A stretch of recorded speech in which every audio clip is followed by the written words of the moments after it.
The Galactic Concord met in the Great Hall of Xylos Prime, a place built from living crystal that hummed softly with every word spoken inside it. Tall spires rose around the chamber, glowing with pale blue light, and the air smelled faintly of ozone and old metal. Hundreds of alien delegates filled the tiered seats, some with scales, others with feathers, many with eyes that blinked in strange rhythms. At the center of it all stood the human delegation, small and quiet among the crowd. Daniel Brooks stood straight, his dark uniform crisp despite the long journey. His hands were clasped behind his back, but his fingers twitched slightly, betraying the tension he refused to show on his face. Beside him, Lena Ortiz adjusted the small recorder on her wrist, her brown eyes scanning the room with calm focus. She didn't look afraid. She looked ready. For weeks, the Concord had debated Earth's fate. The charge was simple. Humanity had expanded too fast, too far. They had built stations near Epsilon Draconis without asking permission, used unapproved terraforming methods, and ignored repeated warnings from the Concord Oversight Bureau. To the other species, this was a breach of the oldest rule: no one grows without consent. To humans, it was survival. Space was vast and Earth's population kept rising. They needed room. Now the final vote was about to happen. The presiding arbiter, a tall, slender being from the Marathi species with silver skin and voice like wind through glass, rose from the central dais. All chatter in the hall ceased instantly. Even the hum of the crystal seemed to quiet. The matter before this council, the arbiter said, is whether Sol 3, known as Earth, and its affiliated colonies shall remain under the protection and governance of the Galactic Concord. Daniel didn't move.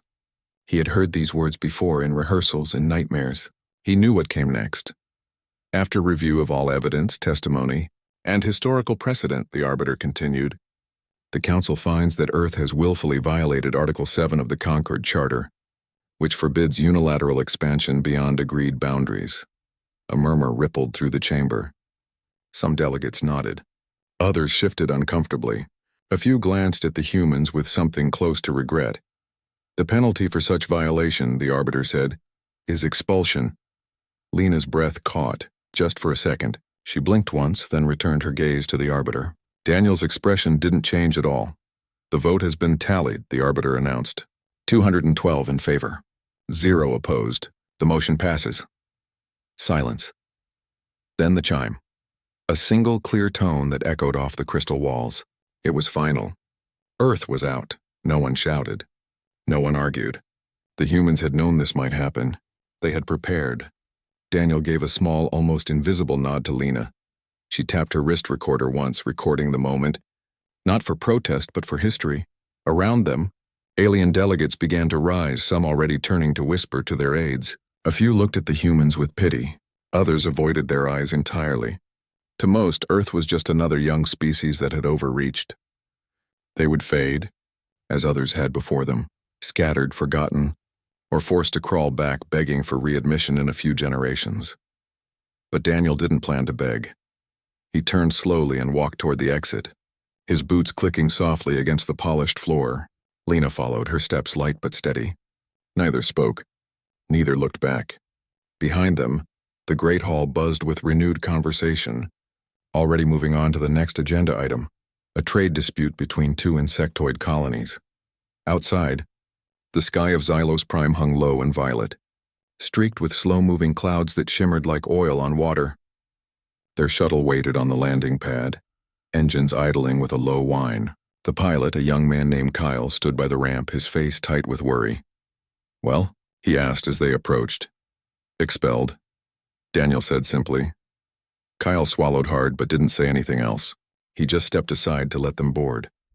Inside the shuttle, the air was cool and smelled faintly of recycled oxygen and coffee. Daniel sank into the co-pilot seat and stared out the viewport. Lena sat behind him, pulling up data on her tablet, flight plans, encrypted channels, emergency protocols. Her fingers moved quickly, efficiently. You think they'll cut the jump lanes? She asked after a while.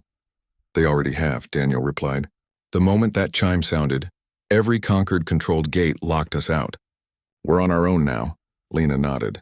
Good. Daniel turned to look at her. Good, she met his gaze. We never really needed them. They slowed us down. Made us ask for permission to breathe, he almost smiled. Almost. Back on Earth, no alarm sounded. No broadcasts interrupted regular programming. The people didn't know yet, but in hidden command centers beneath the Rocky Mountains, under the ice of Antarctica, and inside orbital stations circling Mars, alerts had already flashed red. Not panic alerts, activation alerts. Admiral Paul Hayes stood in the dim light of the Unified Defense Command bunker, arms crossed, watching a wall of screens light up one by one. Each screen showed a different human outpost: Proxima B, Titan Station, the Kuiper Array, all green. Already, a technician turned. "Sir, Helios 7 just received the official transmission from Xylos Prime." Hayes didn't flinch. "Send Protocol Dawn to all sectors. Full implementation. No delays, yes sir." Protocol Dawn wasn't a war plan. It was a survival plan, a quiet, methodical shift from dependence to independence. For years, Earth had played by the Concorde's rules, not because they agreed, but because it was easier. Now easier was gone. Only necessary remained. On the shuttle heading back to the Sol system, Daniel finally leaned back and closed his eyes. He wasn't tired. He was thinking. About the farms on Mars, the labs on Europa, the children being born on colony ships halfway to Alpha Centauri. They didn't care about Concord votes. They just wanted to live. And humans, he knew, were very good at living. Lena saved the last of her notes and powered down her tablet. Outside, stars began to streak as the shuttle engaged its drive. They were leaving Xylos Prime behind, and with it, the last illusion that humanity needed permission to exist among the stars. The Concorde had made their choice. Humans wouldn't hesitate. The message from Xylos Prime reached Helios 7 just as the station passed through Mars's shadow. Inside the command hub, lights dimmed automatically, casting long blue reflections across the curved walls. Admiral Paul Hayes stood at the center of it all, arms folded, eyes fixed on the main screen where the official Concord decree scrolled in cold, formal script. Around him, officers moved quietly, speaking in low voices, but no one panicked. They had trained for this moment for years. Paul didn't say a word at first. He just watched the words roll by. Expulsion, revocation of access, rogue status, as if reading a weather report. Then he turned and walked to the secure comms room, his boots clicking against the metal floor. The door hissed shut behind him within minutes. Encrypted signals pulsed out from Helios 7, not through Concord-approved channels, but through older, hidden networks built during Earth's early space age. These signals carried no declarations, no angry speeches. Just codes, short, sharp, and clear. One of them read, "Dawn is breaking." On Mars, in a dusty hangar near the Valles Marineris Canyon, engineer Maya Ruiz looked up from a half-assembled engine core when her wristband buzzed. She read the message once, then tapped her earpiece. "Team, drop everything. Project Wayfarer is live." Her crew didn't ask questions. They'd rehearsed this too. Men and women in grease-stained coveralls scrambled to workstations, pulling toolkits from locked cabinets and booting up dormant control panels. Outside, the red sun cast long shadows over rows of civilian freighters, ordinary cargo ships that had been quietly modified over the past 18 months. Now they would become something else. Maya wiped her hands on her jumpsuit and walked to the nearest ship, its hull marked with faded letters, SS Calypso. She ran her fingers along a hidden seam near the cargo bay. With a soft click, a panel slid open, revealing compact weapon mounts and a secondary power conduit. "Good," she murmured. "They're ready." Back on Helios 7, fleet strategist Carl Dawson stood before a large holographic map of human-controlled space. Tiny dots glowed. Colonies, research outposts, mining platforms. With a flick of his wrist, he tagged each one with new status markers: secure, evacuate, convert. His face was calm, but his mind raced through logistics, fuel reserves, crew rotations, jump calculations. He knew the Concorde would act fast. He had to be faster. Nearby, Communications Director Olivia Grant monitored incoming data streams. Her station was a nest of screens, each showing different feeds: news from Earth, sensor logs from the outer rim, chatter from neutral trade hubs. She filtered it all, hunting for patterns, for threats.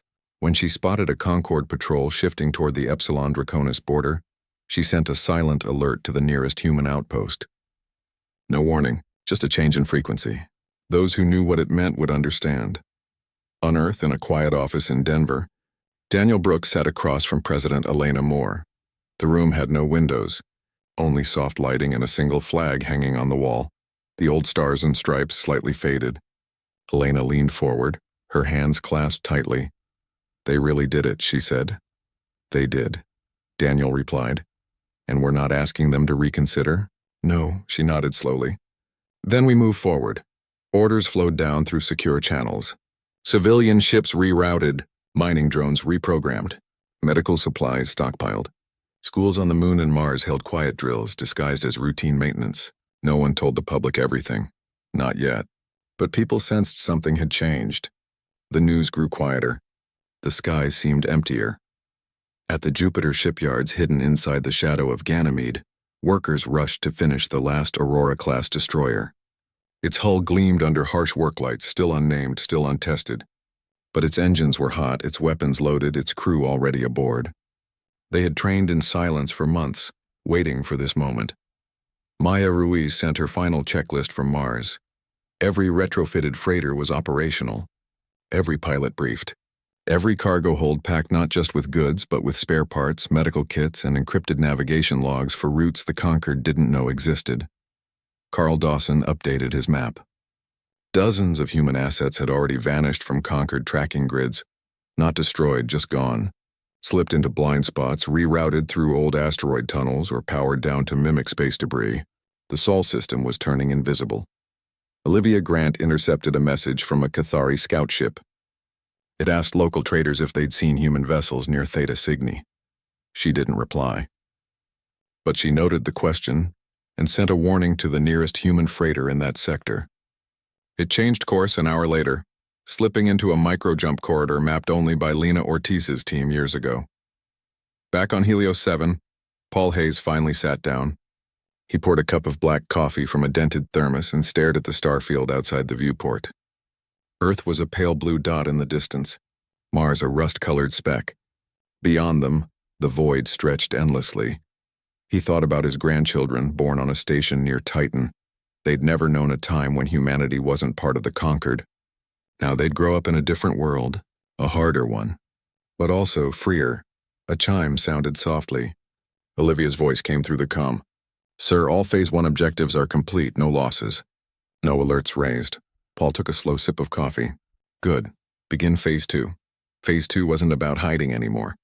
It was about building. Building new routes, new alliances, new ways to survive without asking for help.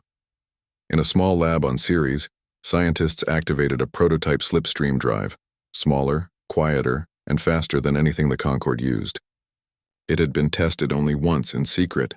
Now it would be installed on scout ships within the week. On Luna, farmers doubled food production in sealed biodomes. Engineers reinforced shield generators. Children practiced emergency drills not with fear but with focus. No one celebrated. No one complained.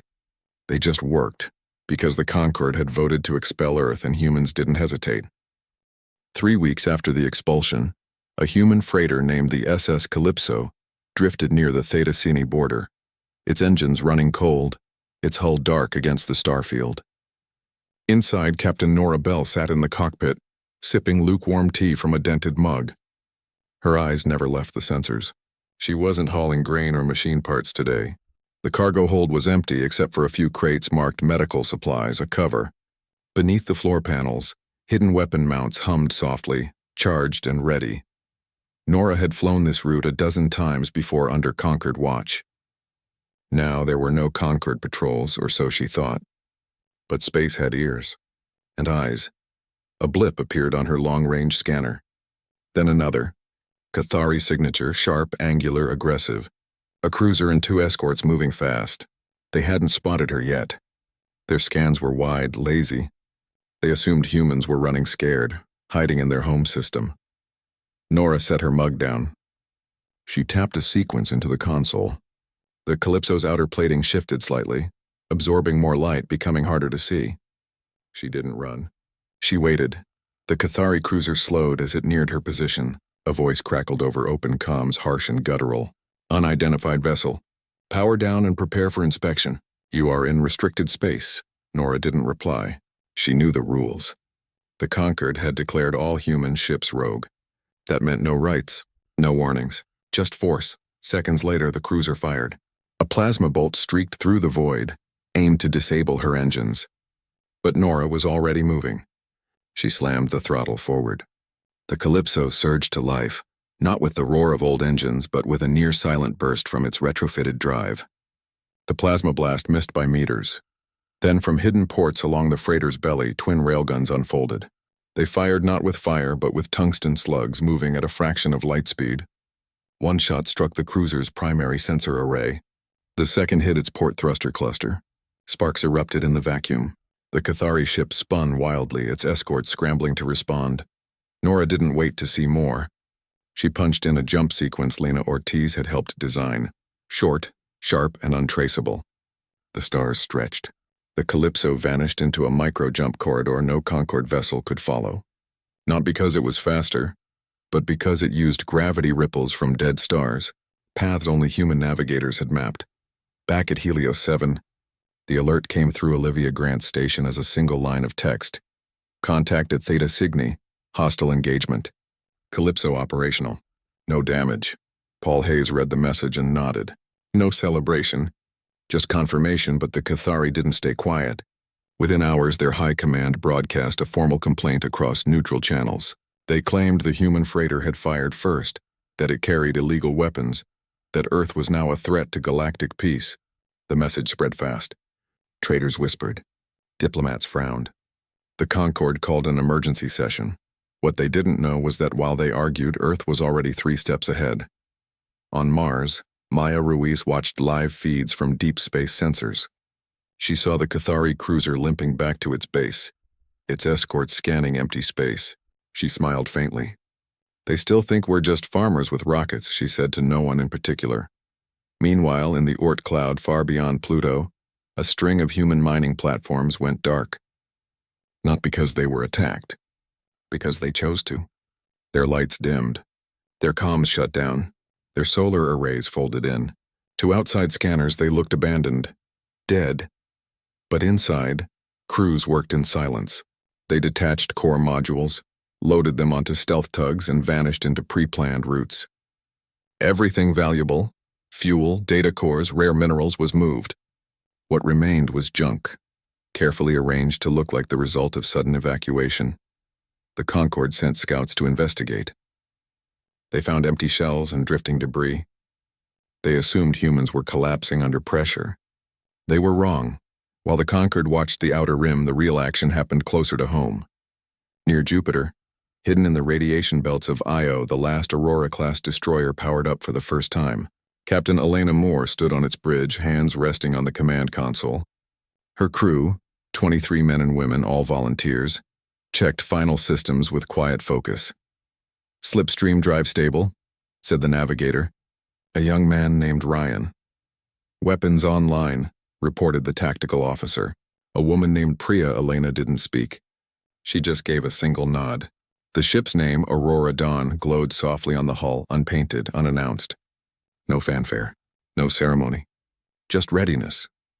Then, without using any Concorde jump gates, the Aurora Dawn slipped into a new kind of spacefold, one based on quantum echoes, not gravity wells.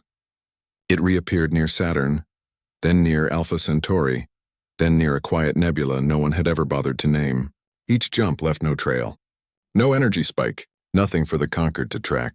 Carl Dawson watched the ship's ghost trail on his map. He marked each appearance with a tiny green light. They're learning, he whispered. Back on Earth, Daniel Brooks met with traders from neutral systems, species that didn't care about Concorde politics, only profit. He offered them Earth's medical nanites, which could heal radiation burns in hours. In return, he asked for nothing but silence and safe passage. Most agreed. Some even smiled. The Concorde thought expulsion would isolate Earth. Instead, it forced humanity to build new bridges, quiet ones, hidden in the cracks of the galaxy. Then came the real test. A Zenthari fleet moved to blockade the Sirius trade corridor, a key route humans used to supply their Proxima colonies. They set up sensor nets, patrol drones, and ion mines. They expected resistance. They got none. When their scouts arrived, the corridor was empty. No ships, no signals, just silence. The human colonies on Proxima B were already resupplied weeks earlier, through a network of ice haulers and comets repurposed as cargo carriers. The Xanthari blockaded a ghost. Frustration grew in conquered halls. Reports piled up, human ships appearing where they shouldn't, disappearing when chased, trading where they weren't allowed. The more the conquered tried to control, the less they understood, and through it all, Earth said nothing. No broadcasts, no demands, just action, because the Concord had voted to expel Earth, and humans didn't hesitate. The war never came with fire or fanfare. It came in silence, in shadows, in things that went missing and never returned. The conquered expected battles, great fleets clashing in open space, cities burning, declarations of war echoing across the stars. But humanity gave them none of that. Instead, they gave them quiet. And quiet was harder to fight. Human convoys no longer used the main lanes. They slipped through asteroid belts, rode the tails of solar flares, and followed paths only their own navigators understood.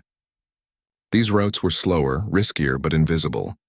A freighter carrying oxygen tanks to a colony on Titan might vanish from all known grids for 3 days, then reappear near Neptune as if it had never left. The Conquered sent scouts to find these paths. They found nothing but cold rock and empty space.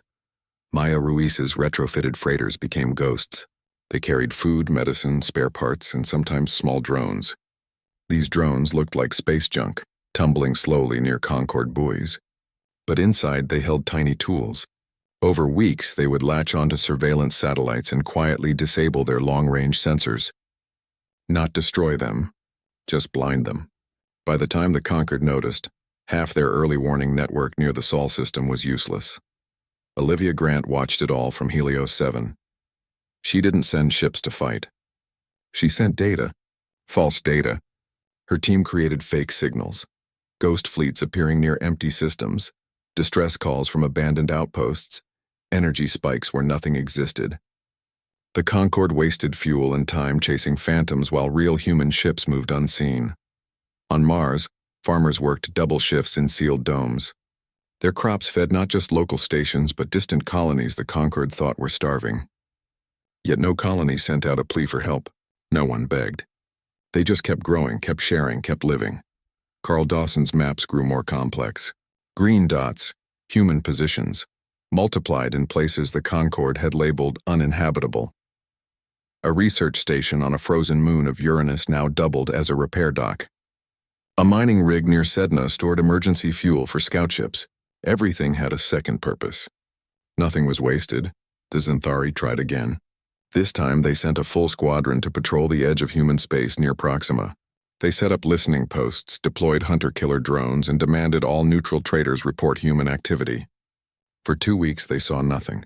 Then on the 15th day, every drone went silent at once, not destroyed, just powered down, as if someone had flipped a switch from far away. The listening posts picked up only static. The Xanthari commander ordered a retreat, uneasy and confused. Back on Earth, children played in parks under open skies. They didn't know about the silent war. They only knew that ships still came and went, that lights still shone at night, that food still appeared on shelves. Life went on. That was the point. Daniel Brooks traveled again, this time to a trading post orbiting a dead star in the Lyra sector. He wore plain clothes, carried no weapons, and spoke only when spoken to. He met with a Veln merchant named Kor, who dealt in rare metals and old data crystals. Daniel offered him atmospheric processors, machines that could turn toxic air into breathable oxygen. Kor's people lived on a dying world. He needed them badly. "What do you want in return?" Kor asked, his voice like dry leaves. "Nothing," Daniel said. "Just don't tell the Concord where you got them." Kor studied him for a long moment. Then he nodded. Fair trade. Word spread among neutral systems. Humans weren't asking for help. They were offering it quietly, freely. No strings. Soon, traders began seeking them out, not out of loyalty, but because Earth's tech worked better, lasted longer, and came without demands. Lena Ortiz stayed busy too. From a hidden lab on Ceres, she and her team refined the slipstream drive. It was no longer just for warships. Small versions were installed on courier vessels, medical shuttles, even school transports. A child needing surgery on Europa could be at a hospital on Luna in under 6 hours, faster than any Concord ambulance. The Concord noticed the changes. Their own ships seemed slower, louder, easier to track. Human vessels moved like whispers. They appeared where they shouldn't, vanished when watched, and left no trace. Frustration turned to fear. Some delegates began to whisper that maybe expelling Earth had been a mistake, but pride kept them silent. Then came the night the Cathari lost an entire sensor array near Sirius. Not to an attack, to a software update. A harmless-looking data packet, sent from a neutral trader, had slipped into their network. It didn't crash systems. It just rerouted all incoming signals through a loop that led nowhere. For 12 hours, the Cathari saw only what the humans wanted them to see. A quiet, empty sector. In that time, 3 human freighters passed through with full cargo holds. Olivia Grant smiled when she heard. She didn't gloat.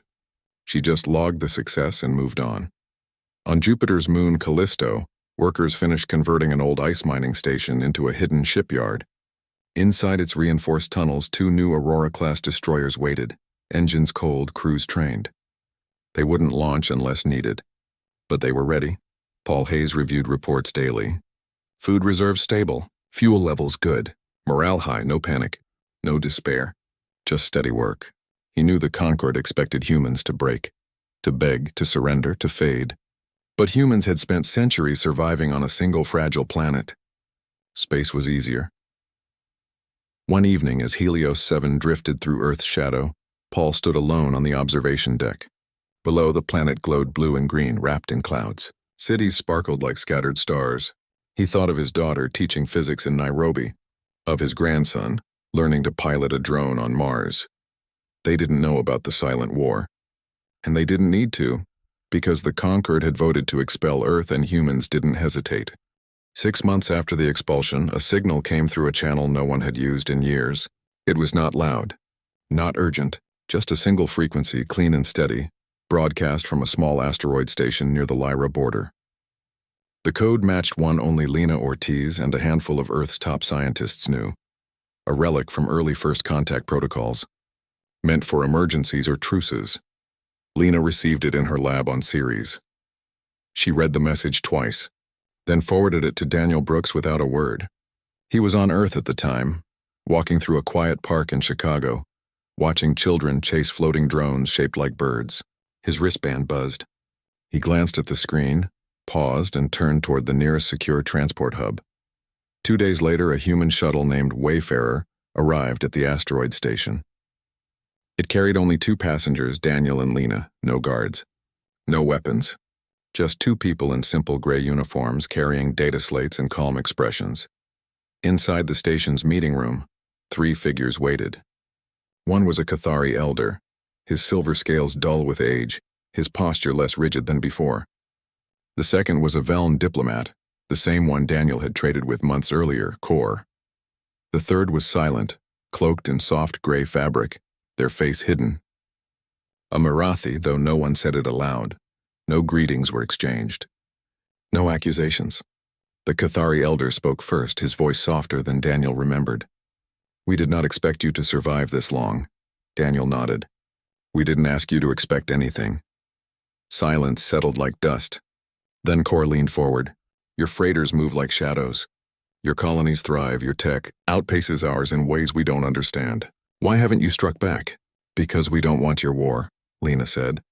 "We never did." The Marathi finally moved. A slender hand emerged from the cloak, placing a small crystal on the table. Inside it swirled a star map, detailed, precise, showing a moon in the Andromeda fringe rich with helium-3, a fuel source the Concord desperately needed but had never found. Lena looked at it, then at Daniel. He gave a small nod. She placed her own data slate on the table and tapped a command. The crystal glowed brighter. "Coordinates locked." The Marathi tilted their head slightly, a gesture of thanks or perhaps respect. No treaty was signed. No documents exchanged. No promises made in writing. But an understanding passed between them, quiet and clear. Earth would keep to its own space. It would not expand aggressively. In return, the Conquered would stop all hostile actions, lift blockades, and recognize human-controlled systems as neutral ground. It was not forgiveness. It was not friendship. It was balance. Daniel stood. "We'll be leaving now." The Cathari elder rose slowly. "Will you rejoin the Conquered?" "No," Daniel said. "We don't need your counsel. We just need you to stay out of our way." He turned and walked out. Lena followed, the data slate tucked under her arm. Behind them, the three envoys remained seated, watching the door close. Back on the Wayfarer, the pilot, a young woman named Jess, asked no questions. She simply powered up the engines and plotted a course home. As they lifted off, Daniel looked out the viewport at the asteroid station, small and gray against the stars. It would not be the last time humans met the conquered. But it would be the last time they came as petitioners. On Earth, life continued. In Nairobi, Paul Hayes' daughter taught her students about orbital mechanics. In Denver, President Elena Moore reviewed reports of new trade routes opening with neutral systems. On Mars, Maya Ruiz tested a new drive that could cut travel time to Proxima by half. In the outer dark, the Aurora Dawn patrolled silently, its presence enough to keep raiders away. No victory parades were held, no speeches broadcast. The people didn't need them. They had seen the lights stay on. They had felt the ships return. They knew. In orbit, the Sol Vanguard stood watch, not as conquerors, but as guardians. Their ships bore no flags, only names whispered among crews. Steadfast, Horizon, New Dawn. They moved through space like breath, steady, unseen, essential. Children played beneath open skies, their laughter mixing with the hum of distant engines. Farmers harvested crops under twin sun lamps on Luna. Engineers repaired hulls on stations older than some of their grandparents. Everything worked. Everything lived. The conquered had thought expulsion would break humanity. Instead, it had stripped away illusion. Humans had never needed permission to reach the stars. They had only needed the will to go, and they had gone far. As the Wayfarer slipped into a slipstream corridor near Neptune, stars stretching into lines of light, Daniel finally leaned back. He closed his eyes, not from tiredness but from peace. Lena watched the stars blur past, her fingers resting on the data slate that held the coordinates of a new future. Not given, not begged for, but earned.